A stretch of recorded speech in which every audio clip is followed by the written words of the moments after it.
Hi, I'm Michael, and welcome to Beyond the Screenplay, the podcast where each episode we do a conversational deep dive analysis into a film or occasionally a TV show. It's like a little what we're watching we're doing here.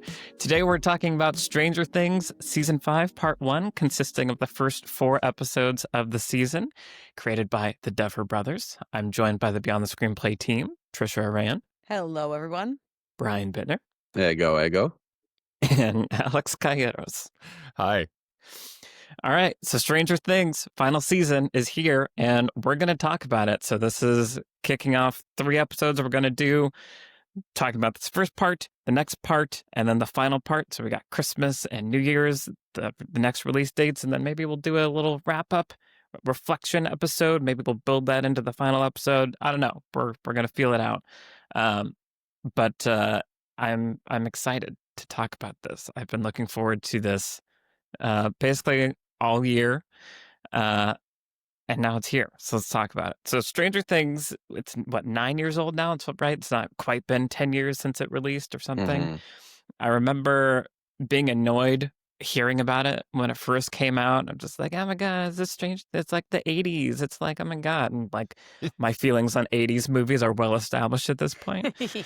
But then I watched it and fell in love with it, and have, I think, really just, I've grown to like it more and more over the years. I think I've probably seen the first 3 seasons 3 times, rewatched through season 4 last year in preparation. And it's such a fascinating show. I feel like when we look back in history of like things that changed or defined what like media consumption was in this decade, Stranger Things and the Netflix binge, this sort of high production value, but also very accessible entertainment like mix that this thing is I think unique in kind of the history of like film in a lot of ways and television. And so I was very excited about this season. And so far, I'm having a blast. I feel like they really know how to make a generous, fun episode of television, a binge-worthy, up and down ride, and somehow balance like fan service and fun with like still stakes and seriousness. Like I feel like they really know what they are. Like I think that's what I'm just so impressed by, is like they know what Stranger Things is. They know what they are. They stay within their like boundaries, but there's a pretty good like tonal range that they can hit with that, where like one moment I'm laughing and then I'm smiling with endearment as, you know, Robin and Will are having the shared moment in a tunnel, and then in another moment there's a Demogorgon putting 3 spikes through people's eyes and stuff. So unnecessary. I was furious. I loved it. So a lot happens in this first 4 episodes, and we're going to dive into it. We're going to talk about what we're looking forward to, and part 2, what we think maybe is going to happen. But yeah, so far, I'm having a lot of fun. Alex, what about you? I too am having a lot of fun. And you know, Stranger Things, I always enjoy it. It's always something that I'm gonna watch because it's a guaranteed good time. But you know, seasons 3 and 4 had ups and downs for me, where I did get kind of annoyed with some of the subplots and some of the characters, and just like every scene with these characters, them just bickering back and forth. And it's like, it was kind of funny 2 episodes ago, and now I'm just tired. And you know, there's a new crazy plan the kids are coming up with, and like another plan, and those are all Stranger Things like staples, so like that is what the show is. But I was getting a bit weary of it. This season, though, does feel like the Duffer Brothers, as you were saying, Michael, know exactly what this show is. They know what the fans want to, they know when to do fan service, to call back to all the things the fans care about, but also just how to do like the most solid Spielbergian like family adventure action ever. And they're just kind of masters of it now. Like they have become the thing they were emulating in the first season, because it just feels so effortless the way they execute these sequences. Well, just, you know, perfect build up, perfect control of information. You know, what is the plan? What are they doing? The joy of seeing it executed, the complication, the thing going wrong. It's just, everything is so tight and so well orchestrated. It's just such a joy to watch anybody like operating at this level of craft and confidence and just doing it 100%. And so there's still like a little bit of those annoying pieces in there where, you know, there's some very on the nose conversations, or yeah, the kids are coming up with this maybe overly convoluted plan that doesn't quite make sense, but it's going to make for a great sequence when they execute it. But I can forgive all of that because it's just so well done and it's so much fun. And I'm just, as you said, Michael, I'm just having such a good time watching it, which is no small thing in this day and age. Like, it really, I don't know the last time I felt this way watching something, because this is a very particular type of entertainment, and we just don't get much of it anymore. And so, what a joy it is to just get to have 4.5 hours of this kind of entertainment and more to come. Yeah. Yeah, I very much agree. And yeah, the season is not perfect, and I think it'll be interesting to kind of poke at some of that and just like the baggage that comes with like a final season and just the characters that you've collected along the way. I'm thinking a lot about Game of Thrones also, and just like that is a weight and a baggage that you have to deal with, and I think they're doing a good job, but it is just an interesting phenomenon that happens when you've created so many popular characters and people want them around. So I'm curious to dive into that too. But yes, having fun. Trisha, what about you? This is awesome. The season rip. I'm so happy. We're back. I love it. I have overall a deep love for the show. I rewatched season 1 and season 4 in anticipation of this. And for some reason, for me, the odd numbered seasons of Stranger Things are the ones that I'm like, hell yeah. And then the other way. The odd numbered seasons are the ones I love. And the even numbered seasons are the ones that are like, for me. Season 4, rewatching it, felt fine, but it was kind of spinning its wheels for me in some ways. It's like Will and Mike and the surfer boy guy, stoner guy, and Jonathan are driving around in a van for like the whole season, it feels like, in the desert. And so there's some stuff like that where it's like Eleven's in, the flashback lab past stuff for a long time in season 4. And so that, and then, the overall tone of season 4 with the satanic panic of it all and the occulty kind of stuff just didn't really do that much for me. And rewatching it, I was like, I don't know. Is it going to be more of this? The Vecna stuff has diminishing returns in season 4 for me, where I'm like, I've seen Vecna now like a lot. And I don't know if he's like as scary or if this is the mystery that I want Stranger Things to have, the mystery piece to it.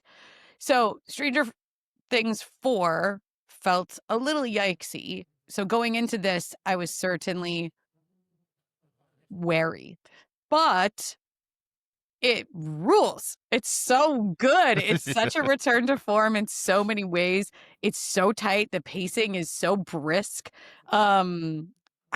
I love seeing all the dynamics with the characters, where each character has come to, what's going on in the character stories. I was thinking about 2 things with characters that I want to get back to, but the first is that one thing consistently the show is good at is introducing new characters to care about. Yeah. And so it's always been excellent at that. Season 2 is the one where we meet Max, and she's still around, and we love her. We meet Max there. In season 2, we also meet Owens, who's the Paul Reiser character that comes back in season 4. Actually, we meet Callie, who is 8. We meet her in season 2, and she's back now, I guess. Return to that. And and then like season 3, Billy's there. We've got season 3 is where we really get to know Erica. We get Robin in season 3. It's like these characters are introduced all along, and we come to really care about them. Season 4, obviously Eddie was like the slam dunk of that season, introducing, and then having to leave that character. But they are so good at this.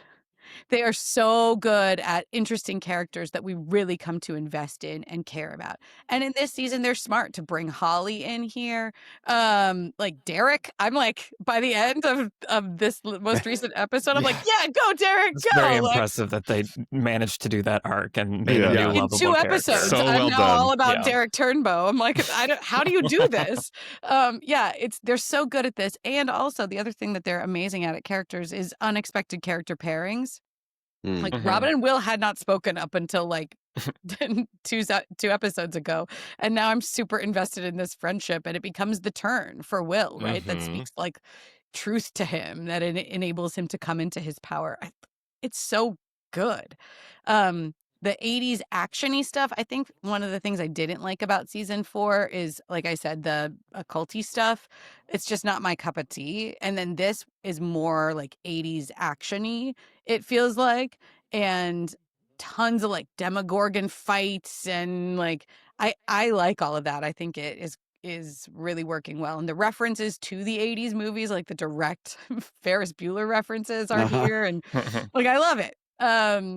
So I'm just having a blast. And they managed to surprise me. Like there have been several jaw drop moments where I'm like, I'm ahead of this. I know what this is. I know who this person is walking into this frame, and I definitely didn't. There are things that really surprised me, and the fact that they can do that 5 seasons in is super impressive. So, yeah, Stranger Things 5, let's go. Nice. Yeah, one of the things I want to talk about also is like how it can be so many things. Like there's so many storylines with different tones and different kind of even subgenres that happen, that I think that's part of what's cool, is that there's something for everyone. Because for me, it was weird. Like season 3 felt like a dip, and season 4 felt like a return to form for me. But I'm also realizing that's a lot of selective memory. But there are so many storylines and characters that you can select from when remembering what Stranger Things is for you. And I think that's part of what makes this so good. So I want to talk about that too. But first, Brian, what are your thoughts?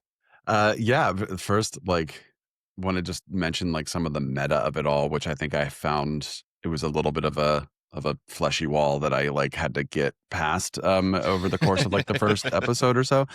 Which was first just like, man, we're still doing this, huh? We're still Stranger. Like it was something about it where I was just like, are we like, do we still care? Does everyone still? And like the answer is yes, right? But it's almost like I was thinking, you have that friend that you see like once a year when you visit your folks or when they're in town, but like you don't communicate at all during that year, you know? So every time you see them, it's kind of like, oh yeah, hey, like, do we still have a friendship? Like, are we still whatever? And then you don't see them for 2 years. And then in the case of Stranger Things, you don't see them for every 3 years, right? So every time you get together is a lot more like rebuilding that relationship.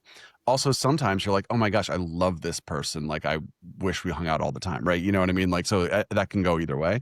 But I was having a little feeling of just like, right, Stranger Things, that's still around, huh? And then, you know, getting into the watching, got to talk about the age thing. I used to be very like the age of the characters and the actors. You know, I used to be very defensive of this because around season 3, people were like, oh man, these kids are so old now. I'm like, yeah, but also the show is moving forward in time. Like it's not like other shows where season 1 ends in a cliffhanger and season 2 starts 5 minutes later. It's been a year. So they've moved. They've like graduated, you know, like moved on to the next grade, whatever it is. So I'm like, they can just make the show take place whenever they want because there's this time between seasons. But then they didn't, because season 4 takes place 1 year later and it came out 3 years later, and season 5 takes place 1 more year later and it came out 3 more years later. So now we have 24-year-olds playing 15-year-olds. Like literally Lucas is 24 years old, and the show in show has moved forward 4 years in time. I think it's like 83 to 87 if I'm right on that. And that's very weird, you know. And I'm just, part of me is just, I understand you want to keep it in the 80s, but part of me is like, why? Like if you knew it was going to take 2 to 3 years of production, you know, at least have them be like 18, 17, 18, you know, and instead it's just like literally we see a thing that's like missing Jane Hopper, age 15. And I'm like, come on. she's married to Bon Jovi's kid at this point. Like, she's not 15 years old. So that's hard. So that's like the other meta thing where I'm kind of going like, all right, I have still getting through this wall. Then the actual plot of the show, I'm like, yeah, we're still doing Vecna, we're still in the Upside Down, we're still doing all this stuff, are we? And then like I love Stranger Things, so then it was all good. Like I was once I was into like episode 2, episode 3, the Turnbow Trap into like Neo Will by the end. I was just like, yeah, you know, like the Max reveal, all that stuff. I was just like, I love this show. It just I had to like wade through some murk to get to the place that I got to by the end of these 4 episodes. And even just like the Mr. Whatsit of it all, it's like, hey, this Henry guy, guess what? That's actually Vecna. Now here's a new character, Mr. Whatsit. Who's that? It's also Vecna. I'm just like, come on. Like there's some of these things where it feels like not surprising. And the way Trisha, you were saying the show also can be very surprising.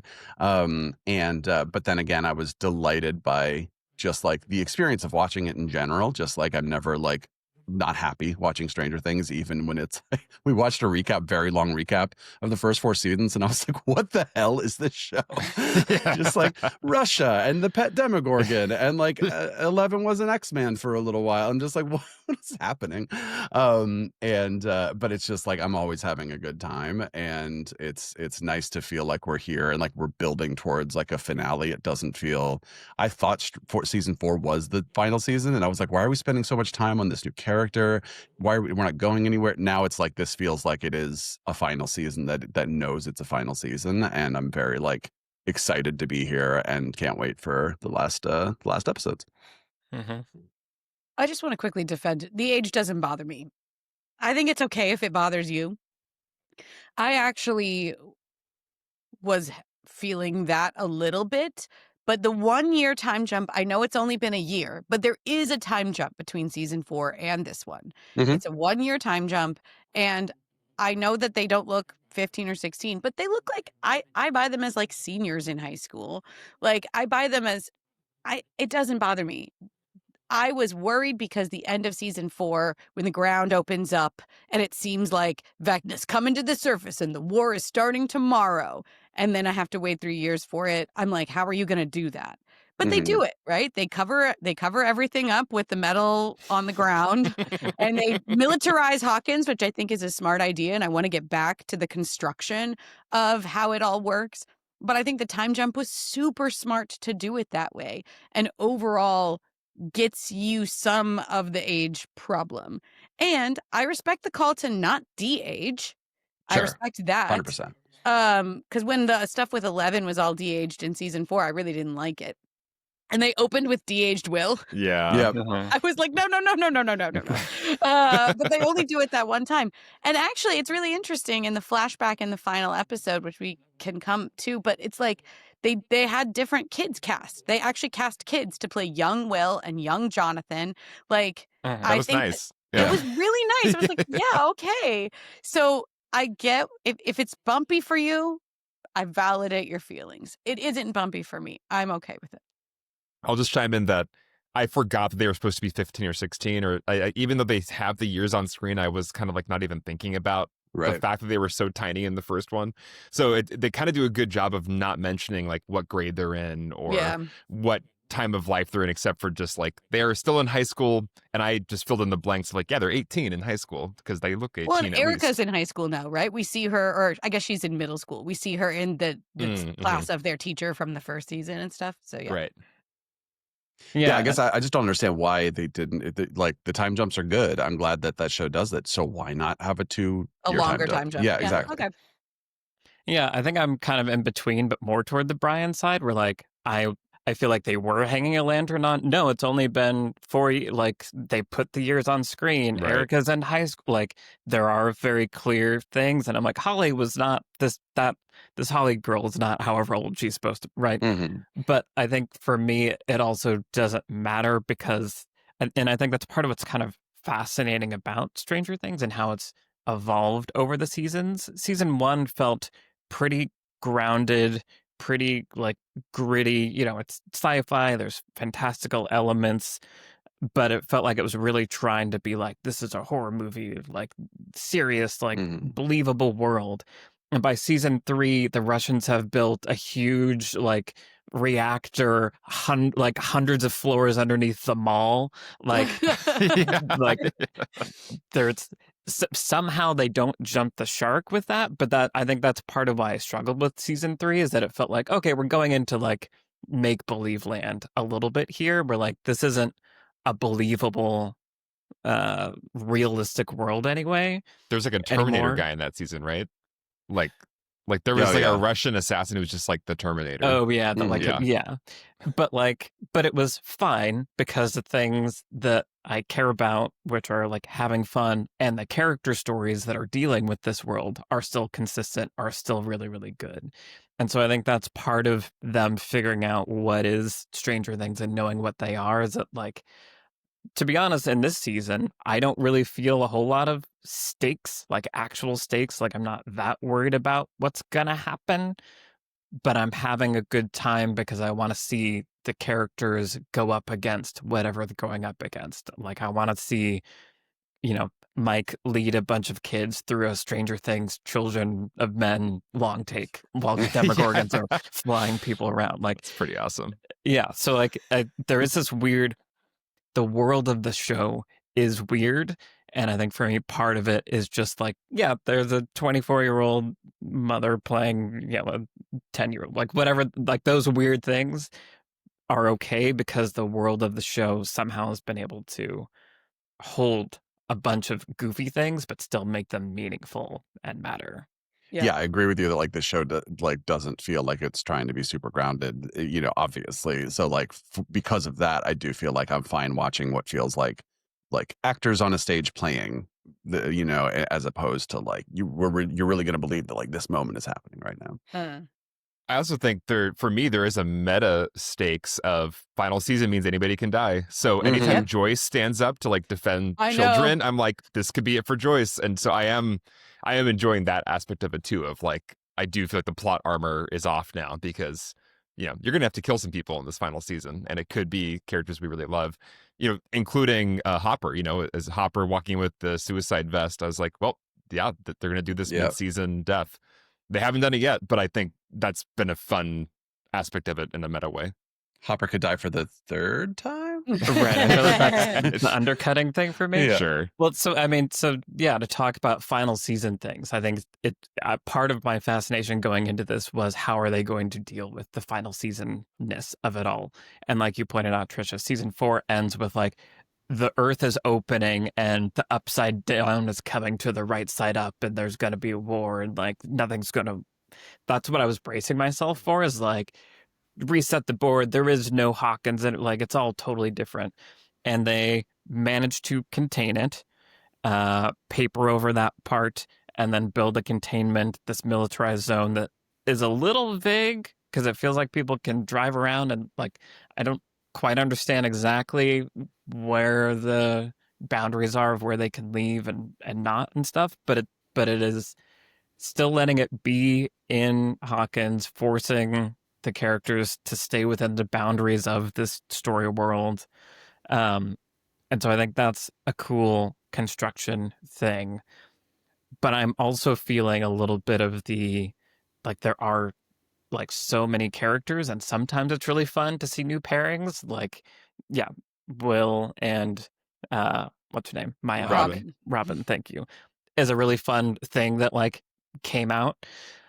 But sometimes like new pairings are like, oh, this maybe doesn't hit as much. And like Max and Holly standing in CGI rock world, like getting an exposition dump for like 20 minutes. I was like, this is for me to understand as an audience member what's happening, but like this isn't a super compelling, interesting like plot thing to me.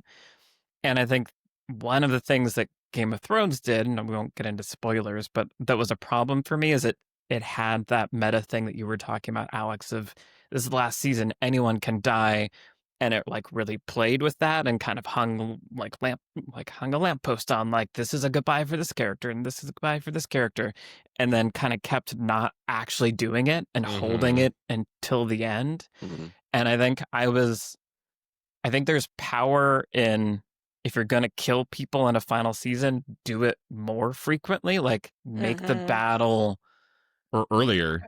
Right. You don't save it for the last episode. Like, do it early and set the stakes. Yeah, because now I'm sort of, they've survived a lot of crazy things. And so I'm sort of like, well, you're just going to wait until like the most dramatic moment to do whatever it is. And so I feel weirdly safe in the unsafeness of it. So anyway, there's a lot of meta things happening here with the final seasonness that I think are really interesting. Right. I was thinking like Joyce dying by facing off against like one Demogorgon when there's like hundreds of them now doesn't feel like the go out with a bang moment we want for her. Do you know what I mean? So it's almost like that meta element of it too. It's like, oh, I don't know. I feel like people have to die in like the right ways, and like that's annoying to like feel that just as like a writer basically, and like a consumer of lots of media. Yeah. One thing I have liked about this chunk of episodes is there is some mystery to it all, which was really missing, I think, for a lot of season 4. Like season 4, I kind of knew what Vecna's plan was. We got to know there was some mystery where they have to like go interview Hannibal Lecter for a minute and like about the massacre at his house and stuff. And then we don't know who Henry is for a while. And they tried to act like that orderly wasn't the bad guy for a long time, and I was like, that orderly is definitely the bad guy. But once they start fighting Vecna in season 4, I get really tired of seeing him and having them fight Vecna. And so in this season, not knowing where Vecna is up until really the very end of this section, right? They think for a long time he's in that containment cell, like the military has gotten a hold of him. And I think that that's cool. It made me wonder if that was really the case. And if so, what the military was going to do with him, what their plan is. We can see Henry snatching kids. We don't know what they're for. We still don't know what they're for. Because he's taking them, but he's not killing them the way that he was in season 4. And so I like the like unraveling the pieces of the mystery. I've always liked that aspect of the show. And yeah, not knowing where Max is, what's happening to Max for a good chunk of it, what the wall is, you know, we only learned that sort of right at the very end. And some mysteries are more effective than others, but I think the show, giving the characters a plan or having the characters make plans based on incomplete information. And so then what ends up happening is they think they know the score, they think they have a plan, and then there's actually something else that's way more difficult or worse or whatever that comes along, is overall a really smart structural idea. And yeah, like it gives it that heisty quality. I like that with the Turnbow Trap episode is, for my money, one of the best episodes of Stranger Things ever. Like just in terms of my experience of watching it and how much fun I was having. And it's got that fun Home Alone thing to it. But it also has this like weird darkness to it where they're literally just gonna like drug and kidnap this family. Right. When Erica's like going with the I told you to eat your damn pie. Like, so good. It's so good, but it's kind of got that darkness to it that the first season also had. When 11 is maybe gonna really hurt that kid, she breaks his arm. Remember the bully in the first season? I'm like, oh, we're really hurting people. Anyway, I think all of that is like they're doing smart device like using construction, smart scenic writing and sequence writing, and using mystery until there's a turn and then making a plan until there's a complication and all this stuff. It keeps it feeling, we've described the momentum, that's what's keeping it feeling brisk, is they're using these narrative devices to really good effect. Just to rewind for a moment, talking about final season things, I think I was so happy when I realized what the episode 1 was doing, which was that resetting of the board. They found a way to make there be a status quo in Hawkins to start the season off where we could return to the things, because in a final season of a show, if things have like escalated so far past the point of normal that we're just in the middle of a war in episode 1, it's not really Stranger Things. I mean, we love Stranger Things because of the school scenes, because of the everyday life scenes, the everyday kind of teenage dramas that then get enveloped by the sci-fi drama. And if we don't have any of that, if we're just like soldiers in a war for Earth, it's not Stranger Things anymore. And so I think it was so smart of them to find this device of the military occupation within which life can kind of continue on as normal for the citizens of Hawkins. That was, I think, brilliant. And I love that the first episode was largely taking place in like the normal status quo of Hawkins with this routine that had developed. And it's also fun to come in to a situation in a world in which a routine has developed, and we get to learn about that routine as it unfolds. So everything from Robin's kind of coded radio broadcasts, or her broadcast that is almost propaganda for the military to keep them under the radar, but then they're actually using this radio station and its equipment to do their secret runs. What do they call them? The crawl. Crawls. Yeah, they're crawls down in the upside down. And so that was just, I think, really brilliant, because as you said, Trisha, end of season 4 could have been a really big how do you escalate from here? And is it even Stranger Things anymore if it's just we're all just soldiers for Earth now? And I think this season was so smart in containing us again and giving us that status quo, at least in episode 1. Mm-hmm. Yeah, something you get from the time jumps is it's sort of like, it makes me think like Harry Potter or something, where it's like every story is a year later. So it's like you have a lot of time just to hang out with people, see what is going on, what the relationships are before all of the stuff starts happening, right? Whereas, as you guys were talking about other stories, it's like once the stuff starts happening, that's it. We're just running from monsters and chasing monsters forever. This season was a good blend, I think, as you were talking about, which is we're a little bit just kind of like still going to school, still doing our thing, but a lot of what they're doing is the like chasing Vecna and planning and going into the upside down of it all. But it's still kind of a hangout show in the way it's always been, where it's like we're just gonna have a lot of time to just spend with these characters, have them have conversations, love triangle questions, like all this stuff. And I think it's a good blend of that, where it feels like they're always working towards something, but it's this weird, like the upside down of it all has always been this weird thing in the show where you never know when it's gonna show up. So you can just kind of go live your life for weeks or months, and then suddenly this thing happens. Or in the case like the Turnbow Trap, you can make it happen. Like you can kind of know when and what is going to happen, and then you can pursue that. But yeah, to echo what you guys are saying, I love that we still have as much time as we do to just hang out with the characters, even though all this crazy stuff's going on. Yeah. Yeah, because they are kind of fighting their war against Vecna. It's just that nothing has happened yet. Like it isn't a linear escalation. It's like, okay, now there's a new problem. We're going to fight it. They've done 37 of these crawls and nothing's come of it. And so now that's the new obstacle that we're like facing, is like when they've gotten to kind of that new, like you guys were saying, this resetting of the board, kind of like lower plateau so we can escalate again.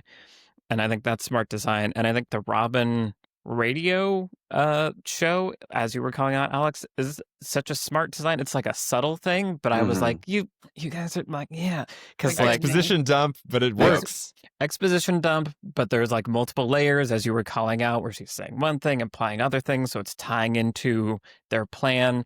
It's also tying into how they're tracking, Hopper when he's underneath, right? They're using radio signals and like the amplification so that like that all connects. And it's this metaphor that is being used to explain Will's connection to Vecna. Like you are like an antenna and a signal. So it's like this, it ties into so much of it, and it feels natural and believable in the world. And like, of course, Robin would have a DJ show in this world. And so I just like, that's the kind of like not flashy writing that is just super smart and makes us all feel so cohesive and really strong. You feel a lot of thought was put in. Yes. Like it wasn't just like first thought writing. It was, they iterated until they got this. Yeah. Yep. And I was thinking about the ham radio stuff from the first season. The boys have always been into radio, right? Like their teacher has this radio signal.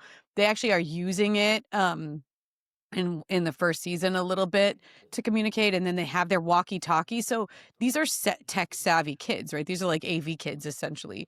And it makes sense that they would be able to set something like this up, and it works well with Dustin being the one who's like doing the tracking in the car and all this stuff, and he has the technical know-how, and they don't have to explain why he has the technical know-how because we've seen all along that there's been this interest. The other thing is that like they give it to Robin and Steve, which this is the third season now where Robin and Steve are working a job together, and it's always a fun dynamic, right? They're at Scoops Ahoy, and then they're working at the video store in season 4, and like it's cool to see those two in a room doing their work. And so I don't know, they just like, again, they're building on established character skills, interests, and everything in a way and towards their goals for the season in terms of plot and expository work, as you're pointing out. But it still feels of a piece. It's incredibly believable in this world that this is where the next step for the characters would be. And yet it's also doing all of this smart narrative function. Yeah, I've definitely had frustrations with shows where in a new season it feels like they didn't know what to do with the characters. So they just like came up with something. And even if you come up with something that feels like you said, it's a continuation of what they've been, who they've been up until now, at least then that can feel cohesive. But other times it just feels like we've like pulled ideas out of a hat until we came up with like, I guess this character does this now. And the show has never felt like that to me. Mm-hmm. It's been interesting to kind of talk meta for a moment.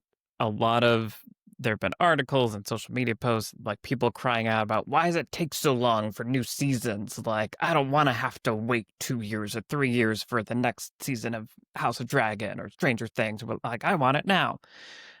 Writing things is hard. Writing things takes time. Yeah.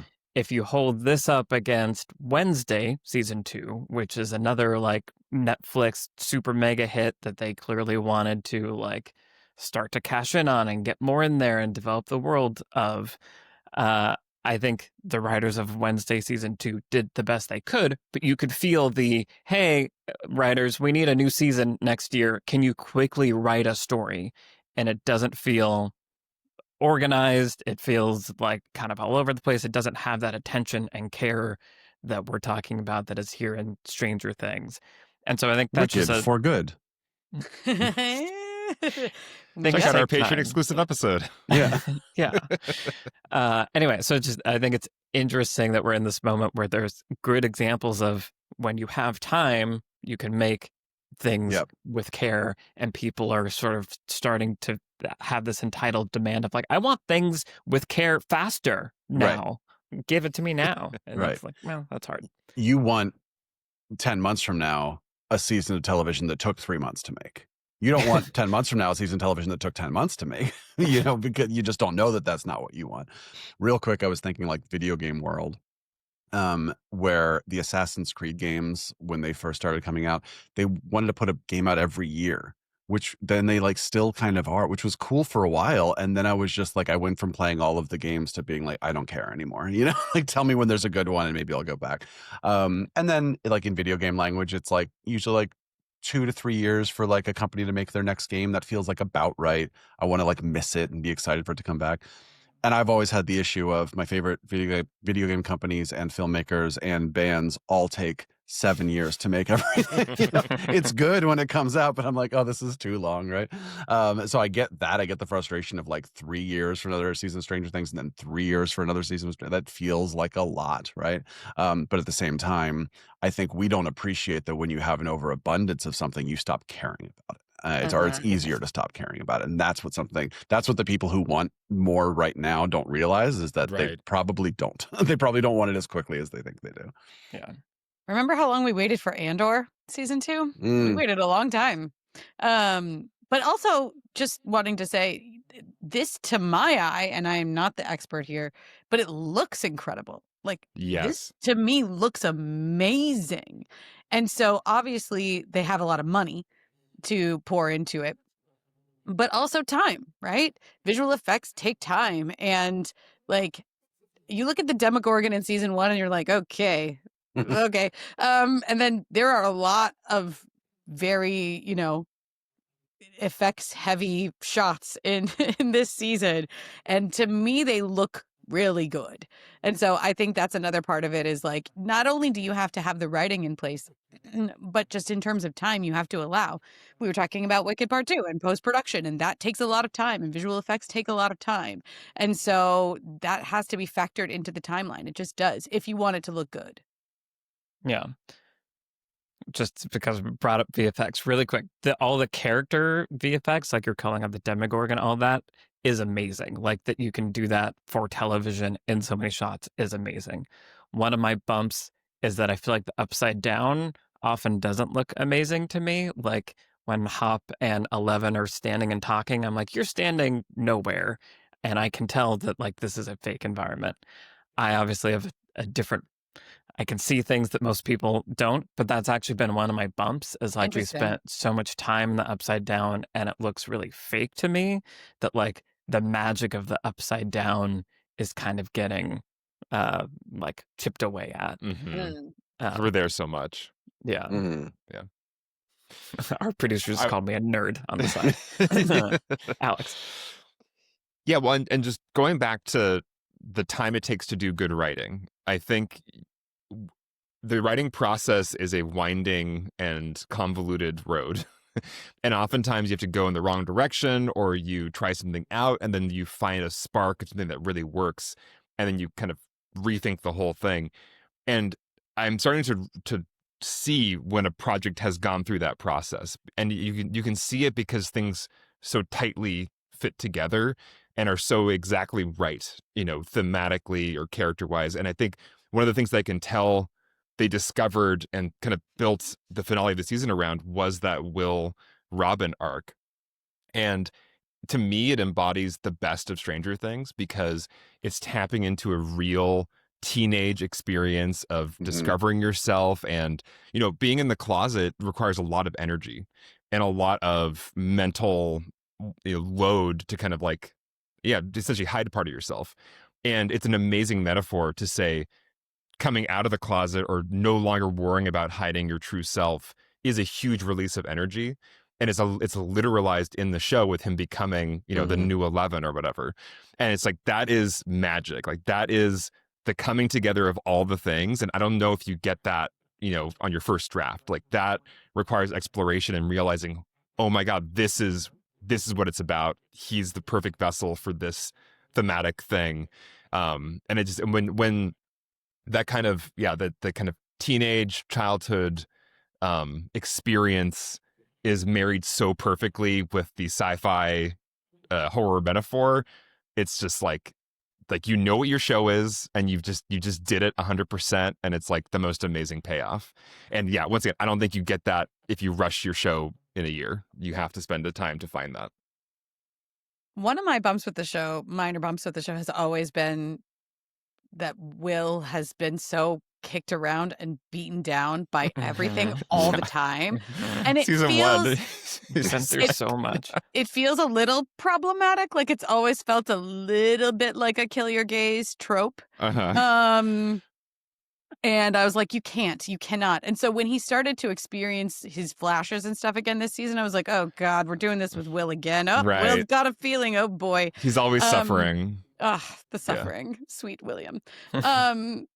But to have it be an actual arc within this 4-episode arc of like, here he is again. He's so repressed and so, like Vecna's preying on him and all this stuff. And it opens with young Will, right? Like getting captured. Vecna's gonna like infect him with the black goo.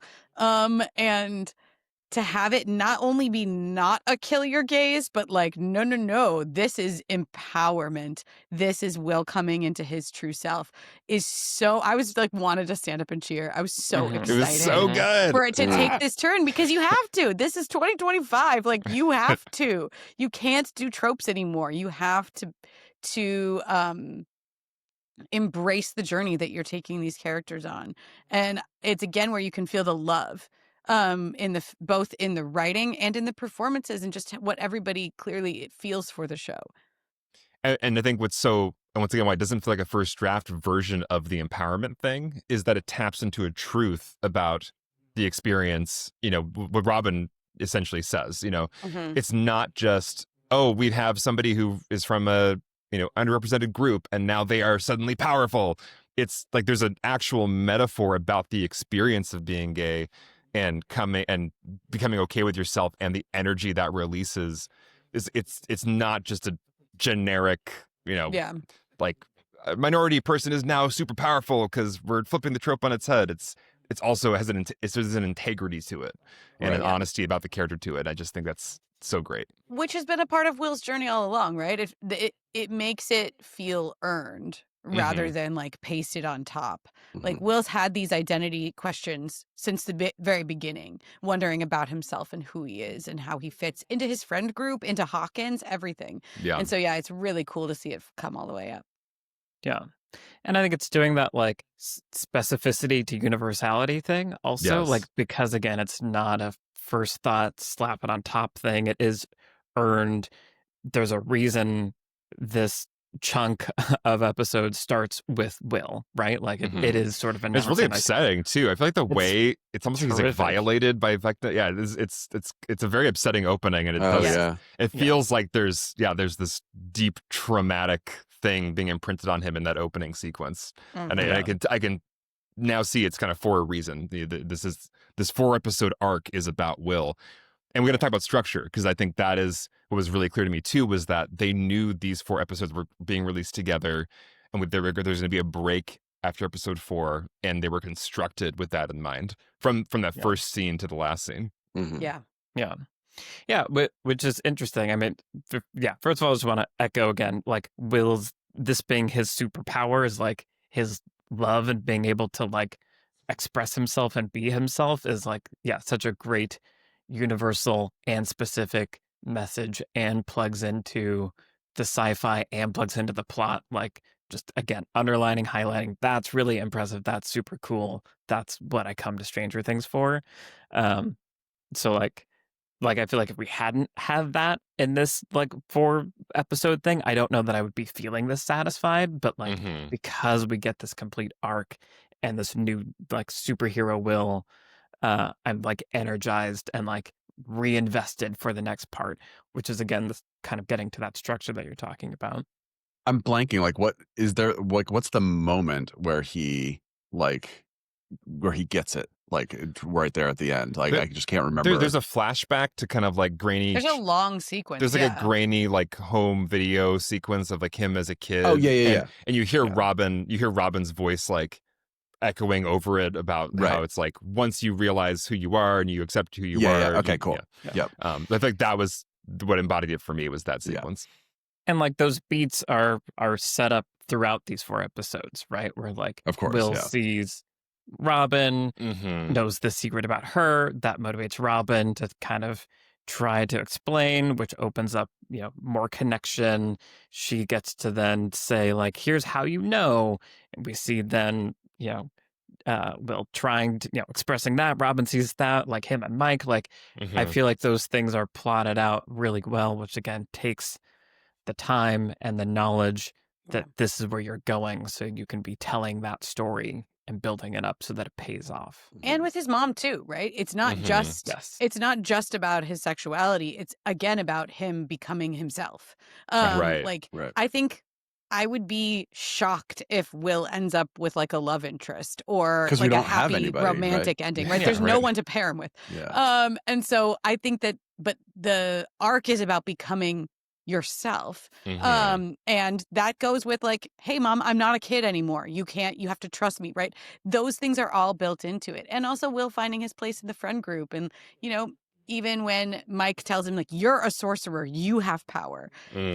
It's not going to end up being a romantic relationship, but it is still a real, genuine, deep friendship that is, Mike does see Will. And is able to say that to him, which gives Will that power. So again, to your point, it's all plotted. It's definitely plotted throughout these 4 episodes. Well, and I love, because it's interesting. The easy way of doing this is, here's this obvious character who like once Will gets to where he needs to be emotionally, then like that's the character that we've sort of set up for this, right? And it's not. It's complicated. It's like there's the Mike of it all, which is not gonna go anywhere, and I loved Robin's kind of thing to him of just about the was it like Tiffany or like whoever she was like obsessed with, and was just like that was no it wasn't it was somebody else. It's just like I was like that's the one, that's it. And she's like, and I realized it wasn't about that, it was about everything else. And it's like I like that. I like that it's not as cut and dry as like as soon as you figure out all your stuff, here's your person. We'll probably get, if we don't get anything for him, we'll probably get like in the epilogue of it all, then he like has like a little meet cute with someone, you know what I mean? Just like as they're like at the mall or some dumb thing like that. Not dumb, but you know what I mean? Just something that's like gives us like a little like glimmer of like, okay. Yeah. Well, actually, so maybe this dovetails into nicely like, what do we want to see in the next part and in the next 2 parts? Because we're talking about structure, talking about Will's arc, and that's to me the main thing I want to see, that I'm excited about. I think thematically, these first 4 episodes have been signaling to varying degrees of clarity the thematic, like the kids becoming adults, a little bit of like rite of passage. 11. Right? We have 11 and Hopper, and like that sort of like all the parents, Joyce, Hopper, like trying really hard to protect their kids, and like, no, I'm not going to risk you. I'm not going to risk you. And there's this sort of emerging theme of like, you have to let me go and take risks and live my own life that's happening. And so I think that's cool. And I think Will's arc on its own is extremely moving. And I like how it can be like a symbol or an example of like Will leading the way toward that for the rest of the kids, of like, here's what it looks like when you can be your true self. Because that's what so much of like this show has been about also, is like the friend group kind of fracturing, and we're trying to be cool, and like, no, we don't play D&D anymore, and like girls and like dating and like all that other stuff that clouds this like emotional core of friendship and the kind of childlike inner self that kind of gets repressed.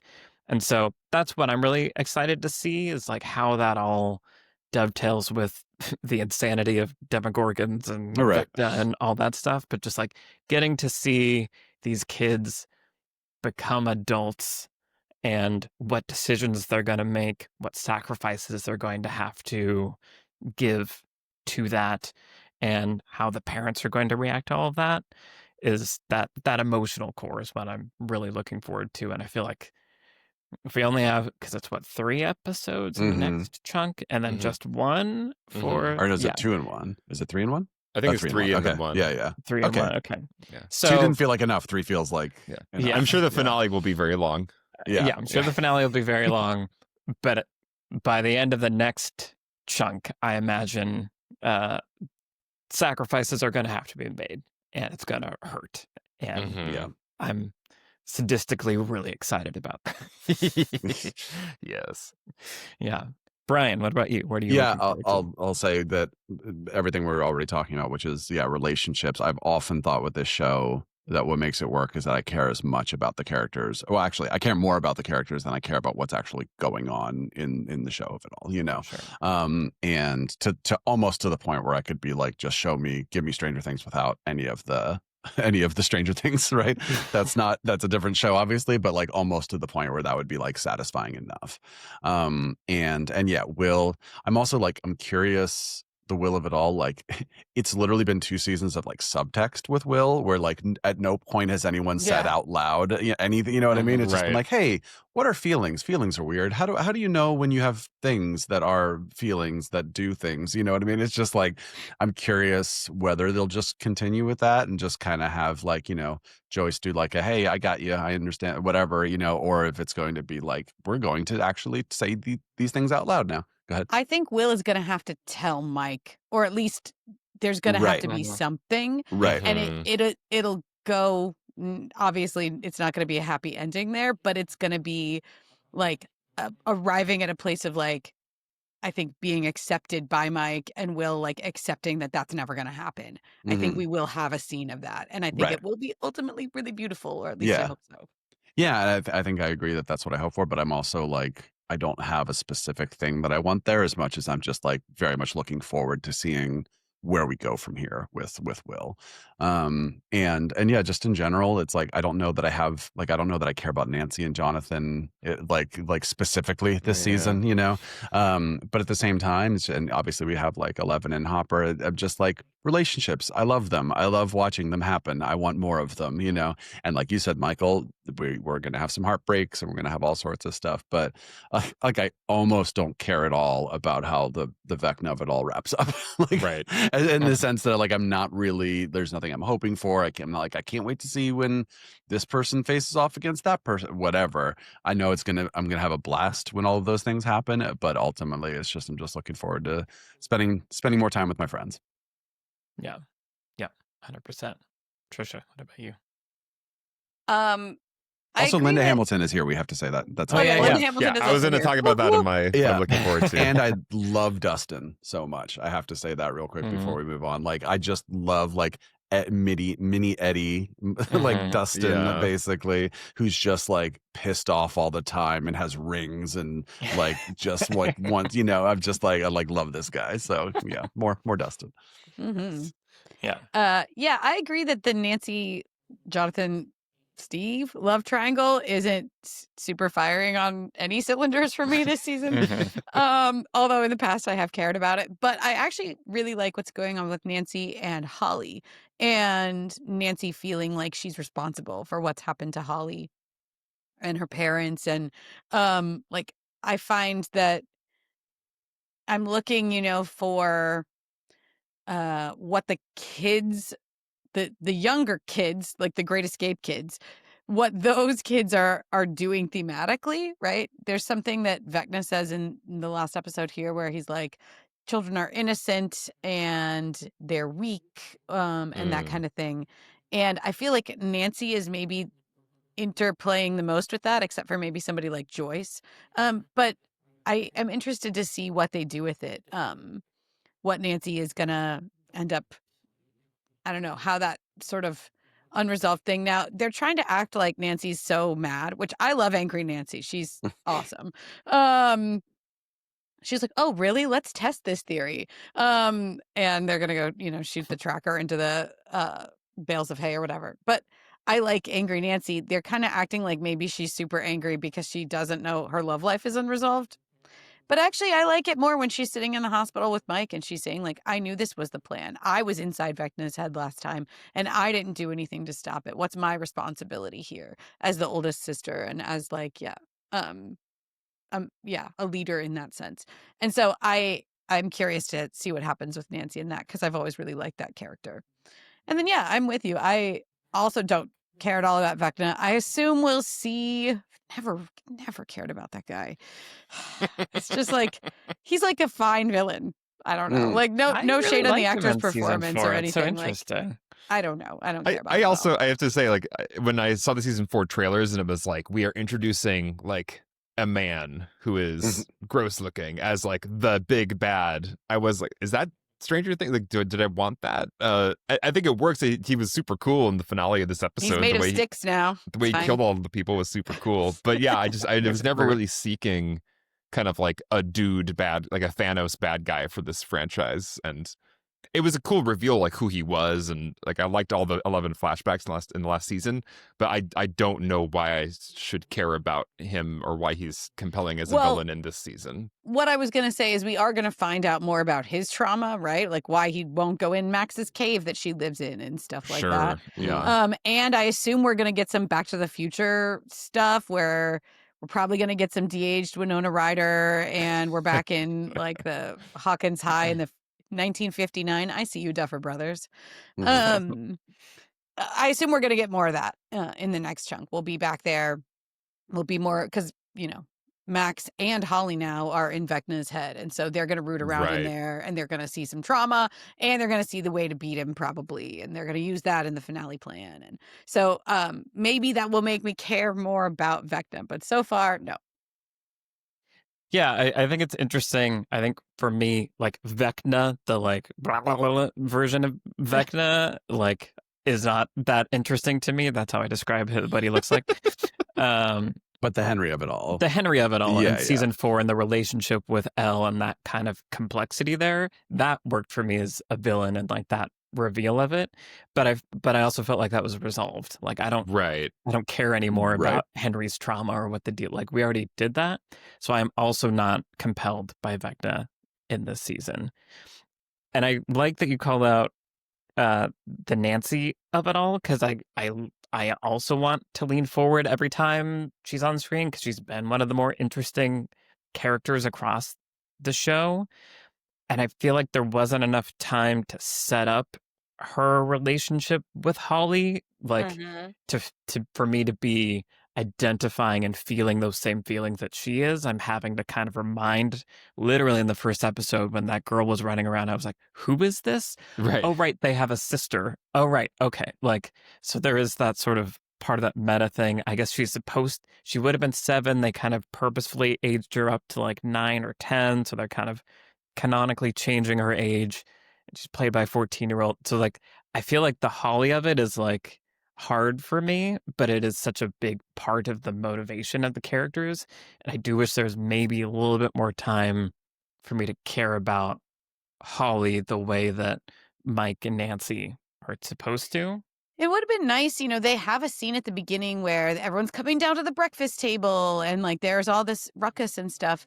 It might have been really nice to have even just like a couple quick moments with Holly and Mike, Holly and Nancy, so we see what, like, get a snapshot of that whole thing. And they did it with Mike, is really interesting. They have, right, where he comes to talk to her at the school. Also, listen, if I'd been fighting supernatural monsters for several years at the point when my baby sister tells me that she's seeing monsters and she has an imaginary friend, I would be like, girl, tell me all about it. That stuff is very real. Like, to dismiss it is truly nuts. Like, you think she's not seeing anything after all of this? Okay. But yeah, they do it with Mike, and I just wish that we'd had that moment with Nancy too. Yeah, 100% agree. This show also has like maybe 100 characters, like over the course of 5 seasons. Like 12 of them are main big deal characters. And I think it all works because I think they know when to be like, here's a new character, here's their arc, and that's it. It's not like they're juggling 100 characters at once. It's just like, here are people who are going to show up and do their thing and lead. But yeah, there's a lot there's a lot to keep track of when they're like, this person had a younger sister. I'm like, really? Okay. Yeah, I totally forgot. Yeah. Yeah. Well, yeah, and I think that's part of the final season baggage that I'm talking about, is that like it can feel a little crowded. Like, do I need Jonathan right now? Like, no, not Jonathan's really. not doing much. Jonathan's not doing much. Like, honestly, Steve is not really doing that much either. Like, it's not that I dislike those characters. I love them. But do they need to be in the plot for this story were it not a fan favorite character that's been around for years? Like, that tension is hard. I think they are going to do something with Steve and Dustin. I think there will be a little mini arc. They seem to be setting up an arc for those two characters. And maybe it's, it might be a coming of age thing where Dustin is struggling to figure out who he is, right? After having lost Eddie, and like he's picking fights with these jocks who are going to kick the hell out of him, and he knows that, but he's picking fights with them anyway, right? I wonder if there's something Steve can speak into, or vice versa, in that little plot line. So I'm sure we'll see something else about that too.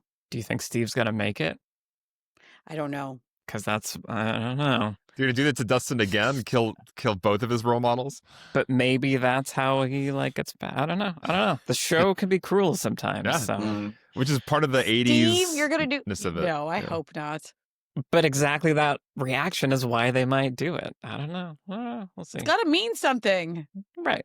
They have time to make it mean something. We'll see. Alex, what are you looking forward to? Well, yeah, the thing I'm looking forward to genuinely is the Will arc and where it's going next, as we've already talked about. Things I'm curious about, speaking of too many characters, we had the twist of 8. Like the kids I'd forgotten about entirely. Which season was that? Was that 3? 2 or 2? Yeah, season 2, the kind of the punk kids escaped test subjects. So that was a little weird. It was like, okay, so we're bringing that back. Another final season thing, where it's like, we got to tie it all together, including that one kind of side quest that we all forgot about. curious to see if that's going to pay off in a satisfying way, or if that's going to be an interesting character arc for Elle and Hopper and whoever's involved with that corner of the world. So curious and hopeful they have a good plan there, but that was a little bit of that kind of threw me. It's just like, oh yeah, those kids. Okay. Mhm. But yeah, for me it really is about just, I was so sold on Will's transformation at the end of the episode. I'm just so excited to see where that goes from here. Yeah. I do think that's another one of the challenges in a final season kind of thing is you still want mysteries and you still want twists, but Yeah. the number of things it can be is starting to get funneled down. And so when they were like, there's a secret thing behind the door, it's like, okay, well, it's either Vecna or something insane like a clone of Elle or something that would just like break the world. Or it's like 8. And like, because I've just recently watched it, I was like, well, it's either Vecna or that girl. And it's not Vecna because he's running around. So like that, but like, it's like broadly accepted to be the least popular episode. People really didn't like it when it came out. I like what it was reaching for. Like, I think it was trying to do a lot of really interesting things, but it is interesting to take an element from the least popular episode of the show and make it the big twist for the Elle storyline, which is kind of curious. Yeah, where it's going. Yeah. Cool. Well, why don't we quickly say, what else have we been watching recently covering the last 6 months or whatever it's been? Alex, what have you been watching recently? I saw Hamnet by Chloe Zhao, starring Paul Mescal and Jessie Buckley, and it was a beautiful and devastating film, as you've probably heard if you've read anything about it. It's about William Shakespeare and his wife losing a child. So it is a very sad, very beautiful movie with music by Max Richter, who, if you remember Arrival, Arrival, that's the music playing at the getting into that movie. Also about, spoiler alert, tragedy. And so like you will weep. Like I think this movie is genetically engineered to create waterworks, but beautiful, soulful waterworks. Beautifully shot. Jessie Buckley should win an Oscar for it, probably. She's amazing.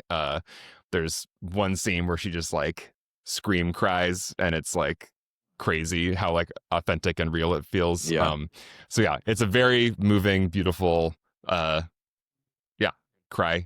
your heart out movie. So if you want to have that kind of a catharsis this holiday season, go see Hamnet. Sounds like an amazing movie I will never watch. But it's one of those movies about a tragedy that also has a lot of life and love in it too. It's not just like dour. So yeah, but it's very, very sad. Yeah, I saw it yesterday, and it's a great example of a movie that I was more invested in each act all the way up until the end. And I feel like so few movies can do that for me, where most it's like by the midpoint or whatever, you're like, okay, now I know where everything's going. And this movie was like, act 1 was like, cool characters, I get it. Act 2 was like, here's what you really care about, and here's like the stuff. And then act 3, I was just like completely riveted up until like the final like frame of the movie. And I was like, I love anytime a movie can do that. Nice. And also, Max Richter music is like witchcraft. That's just like, how did you use that cello to cut my heart into pieces? Right. Jesus Christ. It's very, very much a vibes movie of like, I want to just like sit and look at this landscape and these costumes and hear this music and just kind of exist in this space for a while, which the movie allows time for. Yeah, like English countryside beauty is also nice. Nice. Cool. Brian, what have you been watching? Well, in anticipation of Nouvelle Vague, the new Richard Linklater movie about the making of Breathless, I rewatched Breathless, and then we went on a rainy Saturday. We went to the Vista Theater and saw a screening of Breathless, and then came home and watched Nouvelle Vague, which was just like the perfect way to do it. If you can go to a double feature, great, but it was just like really nice. And yeah, I Breathless I had seen only once before, and I the story of it all I wasn't like super compelled by, but I also understand like this is like an important movie in like film history, right? But then seeing it in a theater and like really still the story of it I find interesting, but like the filmmaking of it all, just like I was really blown away by like these long takes and kind of these like Spielberg wonder things where this character's in the foreground and then like the things just like move slightly and then now it's like this other shot that's being made. Crazy like editing that French New Wave is obviously really responsible for bringing to the forefront of film history. And it was just like really enjoyable to watch as like in a very focused theatrical setting. And then Nouvelle Vague is just like this quirky comedy about art and the creative process and people and legacy. And obviously they do a lot of like jokes about the like continuity person is like, but we have to put that ashtray there because it was there before. And he's like, no, I don't care. Like whatever, you know, and it's like, oh, I know if you go back and watch Breathless, you're going to be like, oh yeah, that thing moved or what, you know what I mean? Like all that kind of stuff. And like, why is there this shot? I don't know. Why is there that shot? Let's make a scene in the movie about someone just like Jean-Luc Godard just like deciding to do this random shot and nobody understands why. And like working with people and different, and I found it to be like a really delightful, like charming movie that I'm sure you could watch it without having seen Breathless, because I feel like it has a lot to just talk about on its own about who the characters are and kind of what they're dealing with. But obviously it's one of those few movies where it's like there's required reading and you're going to get way more out of it if you just watch them in order. Yeah. Interesting. That sounds cool. Yeah. Nice. Trisha, what about you? What have you been watching? Well, since I'm always in pursuit of the next great piece of art, I went and saw Zootopia 2 with my children. That trailer looked epic. Honestly, it kind of ruled. Like it was just a fun movie. It's a really solid sequel. If you like Zootopia, you will like Zootopia 2. That's a pretty much guarantee. My 4.5-year-old and my 2.5-year-old, who are pretty young to sit in a movie theater and watch a whole movie, sat there and watched that whole movie. That was really their first time doing that. And it was great. It clips along. It is very tightly paced. It's 1 hour and 43. And I think that's the runtime. It's got a lot of great action set pieces and sequences. It has a ton of, it's doing that family movie thing where it has a ton of stuff for grown-ups. There's like lots of adult movie references that like kids will not get. Like there's a sequence that's straight out of The Shining. There's like a Silence of the Lambs reference. There's just stuff like that where it's like, but not in a way that feels like shoehorned in necessarily. It feels like it's there for you as an adult to just like laugh about. If you've seen the original Zootopia, there's a whole sequence that's like a Breaking Bad reference. And they kind of do some of that really fun stuff here. The casting of a lot of the voice actors also feel like I know that's Danny Trejo immediately. And so I know what that character is, but like, you know, it's kind of just playing with some of that stuff. And yeah, it's like the thing about he plays like a parakeet or something. Like no, some animal you would never think he should play. No. It's nothing. He plays exactly the animal. He plays exactly the animal you think he would play. Yeah. But yeah, it's still doing all the Zootopia things, right? It's very clearly being a metaphor. It's like a very one-to-one allegory, readable on an allegorical level. It's also a fun, twisty mystery. It's got like, you know, fun character dynamics, and it's great. Like we had a good time. As someone who also went and saw Moana 2 in the movie theater, which is a very big mess. It's easy to make a bad sequel. It's much harder to make a pretty good one. And Zootopia 2 is a pretty good one. So if you, like me, find yourself needing to take children somewhere this holiday season, Zootopia 2, not a bad call. Nice. They're also making live action Moana because all the live action adaptations are always a great idea. I've tried to shield my children. Like we have not seen any of those because I don't want it in my house. Don't ruin the classics. Yeah. Well, so there was a trailer for the live action Moana in front of Zootopia 2, and my 4-year-old was like, "Mom, is it Moana 1? What is it?" Mom, what is it? I was like, it's nothing. It's not like, anything. I don't know. Don't look. Cover your eyes. That's funny. That's good to hear, because I remember people speaking very highly of Zootopia, and when I saw a sequel, I was like, but I'm glad to hear that it's seeing the trailers made me want to watch the original and watch both of them. It looks really fun. They're fun. I've only seen the original once, but I loved it at the time. It's been a long time, but yeah. Nice. Good. I will say it has Zootopia 2 and Zootopia 1 themes, very clear themes, thematic arc. This is shockingly hard to do, but it has a clear thematic arc that's set up at the beginning. The plot takes the characters through every beat of the thematic arc where they have to learn the thing to go on the journey, and it ends in the perfect thematic resolution of that question. And it's a relatively simplistic question, and the beats are very distinguishable so kids can follow them. But you know what? It's all there. Imagine that. Imagine that. That's awesome. And it works. People like the movie because it's good. Yep. Weird. So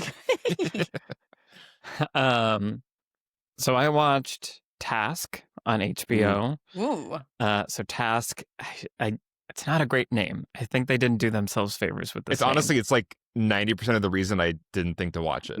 Just because like this sounds like a cop procedural, not an HBO elevated series. Yeah, well, and so it's short for like task force. Basically, it's referencing this task force. SWAT. Right. Yeah. It's just as good. It's by the creator of Mare of Easttown, and so that plus Mark Ruffalo in a starring role was like, okay, yeah, no, I want to like sit down and give this a watch, and I fell like completely in love with it. It's really, really good. I think it's one of those where everybody's mileage may vary in like what you like in different cop shows, and comparing it to Mare of Easttown, there's certain things that are similar structurally, but certain things that are very different. Mare of Easttown is sort of the kind of classic whodunit, kind of trying to figure out who murdered the victim. Task is a bit more like Heat. It's a bit more like Cops and Robbers, where you're following the people, the robbers and the cops, but it has that same kind of, you get wrapped up in the emotional lives of these characters.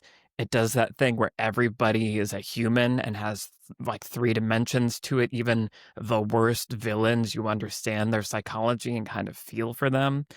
And the performances are just disgustingly good. Like Mark Ruffalo is lovable as always, but has like a scene that was so moving to me that like my brain was like, we need to write him a letter and thank him for this like performance, because it was so meaningful to me. He's a nice guy. He probably would appreciate that letter. Yeah, if there's any way that a letter written by me could get to him, I would do it. Tom Pelphrey is kind of the second lead, and I hadn't heard of him before, and he's amazing, and has Amelia Jones from Coda, isn't like the cast is just amazing. And so it's that HBO prestige thing that is like, we know what makes for really good quality. We're going to pack all of it in here. It's very well made. It's really fun to watch. And it kind of plays with the genre. It has twists and turns and like, does things you don't expect. So I like it better than Mare of Easttown. For me, it's almost True Detective level. Like I would put them up there. Like I don't think season everyone's season 1. To clarify. Yeah. I don't think everyone's going to feel that way about it, but it's good. So I really liked Task. And apparently they're doing a second season, which is not necessary, and I imagine it's going to be like a whole different story, because what I like about season 1 is that it's a complete arc. It knows its ending from the beginning, that whole thing. So Task on HBO, highly recommend. Nice. It's the big Little Lies dilemma, where it's just like a show is too good and people love it too much that you got to make another season, even though it was never intended to be. Well, yeah, it's funny because Trisha, you mentioned how long we waited for Andor season 2, and I always thought of Andor season 2 as like, we're doing like another limited series with Andor. Do you know what I mean? It's like we're going to now connect season 1 and Rogue One. And that's neither here nor there, but I think like we're in this interesting place now where we have limited series that can just be their own thing and that's it. But at the same time, there's space there to continue that world. Is that actually diminishing returns because now you don't have the book that the first season was based on, so you're coming up with your own stuff or whatever it is, right? And I just think like it's an interesting place we're in to like have kind of like conquered the limited series and be like, but now we want more, and is that a bad thing? Yeah, White Lotus, Severance, you're right. Name your most things. Cool. Okay, well, Stranger Things Part 2, the next 3 episodes, comes out on Christmas, and we will be seeing you guys shortly thereafter. I'm very excited. I'm very worried. I'm ready to have my heart broken in the best way, and excited to see, what happens with everybody. And I feel like they're also going to do, I think they know how to do a finale. I feel like they know how to do like a really good climax. And so the tee up for the final thing, I think is going to be pretty epic. And I'm very excited. And once again, you can feel that they found this structure and this release schedule in the writing process, which is really exciting. It doesn't feel like it's being artificially chopped up. It's like they know exactly how to tee us up on Christmas for New Year's. And I'm so excited to see what they do. Will they tell us what time on New Year's Eve we should start watching the episode such that like like awesome things happen right at midnight? Right. The ball drop, when Will explodes Vecna, it's at midnight. Happy New Year! Into confetti. Would not put it past them. Will and 11, combined exploding Vecna. Yeah, definitely. I watched season 3 on 4th of July, all like on 4th of July, and like by the climax of that, there were fireworks going on outside my house, and I was like, "This is awesome." Nice. Yep. There was an earthquake that happened during it. That's true. It was There very scary. Of like, what? Huh? Demogorgons. Awesome. Well, thank you all for listening. Thank you to the patrons that make this show possible. Also, if you haven't seen it, our Wicked for Good episode is over on the Beyond the Screenplay Patreon. So head over there to give that a listen and help support the show. Thank you to our producer, Vince Major. Thank you to the whole Nebula studio team. I'm Michael Tucker, and I'm joined today by Trisha Rand, Brian Bittner, and Alex Calleros. And we will see you soon for Stranger Things Season 5, Part 2. Bye, everybody. Bye-bye. Bye.